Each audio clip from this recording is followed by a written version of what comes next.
Hey there, and welcome to the Contentment Creator Podcast, the show designed especially for creative entrepreneurs just like you who are committed to a beautiful life that's rooted in courage and contentment, and that's blooming with creativity and prosperity. I'm your host, Ellen Broin, a certified life coach, a singer, a mother, and a lover of alliteration, dogs, and deep conversation. This show is designed to become a part of your daily routine to help you, fellow contentment creator, dig deep to clarify your life vision, catalyze your creative flow, and fuel your entrepreneurial fire in just a few inspiring minutes each day. Each Tuesday, we talk about creativity, and today's episode is all about reigniting your creative flow with gentleness. There's a quiet truth I've come to learn over the last couple of years. Our creative spirit is not a drill sergeant.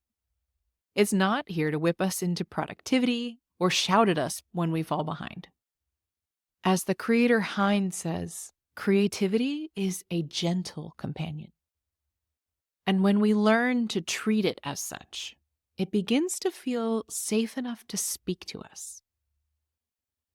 We live in a world that often treats creativity like a machine. Plug in the effort, crank the wheel, produce results. And if you're someone who runs a business, leads a team, or creates anything for others to see, it's easy to fall into that rhythm, to start expecting your creativity to perform on demand, like a loyal employee with a 9-to-5. But creativity doesn't clock in. It doesn't punch a time card. It drifts in like a mist when the conditions feel safe, when our nervous system softens, and when we're still enough to listen. And honestly, that's taken me years to accept, especially as someone who built a business and career out of creating. Content, ideas, coaching frameworks, ways of being, characters on stage, musical moments.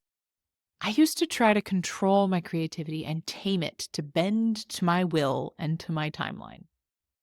But I've learned the gentler I become with myself, the more faithfully my creativity arrives.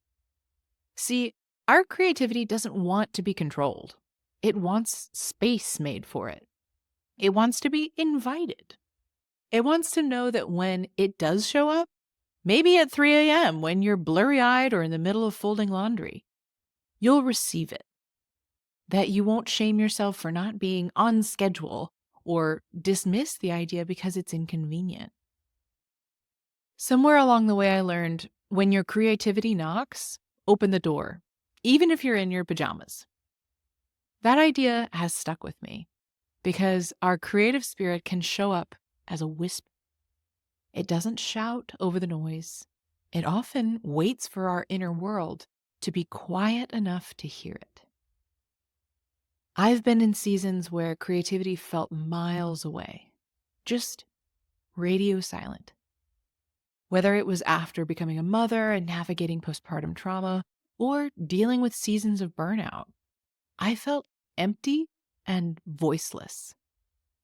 But what I eventually saw was that my creativity hadn't been lost. It had just gone underground, waiting for me to slow down and listen again.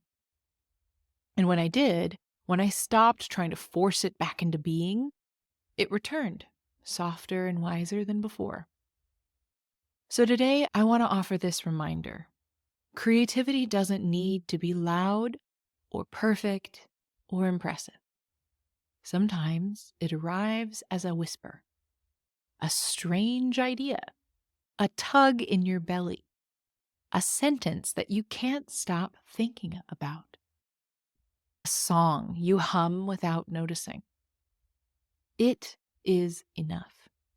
You don't need to prove your worth by producing something brilliant every day.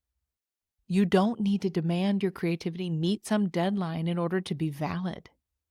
You just need to meet it with tenderness, trust, and the space to be heard. So whether you're in a high output season or deep in the quiet, remember, your creative spirit hasn't abandoned you. It's right here beside you, waiting for your gentleness to call it forward. If this lands with your spirit, I'd love to hear from you. And if you know someone who's been hard on themselves lately for not creating enough, pass this episode along as a love note. We are never more creative than when we are compassionate with ourselves. Thank you for being here with me today. Join me here tomorrow if you're curious to know why fake it till you make it is pushing away the right people. Hit that subscribe button so you never miss a day, and join me in my mission to help a world full of content creators become a world of contentment creators.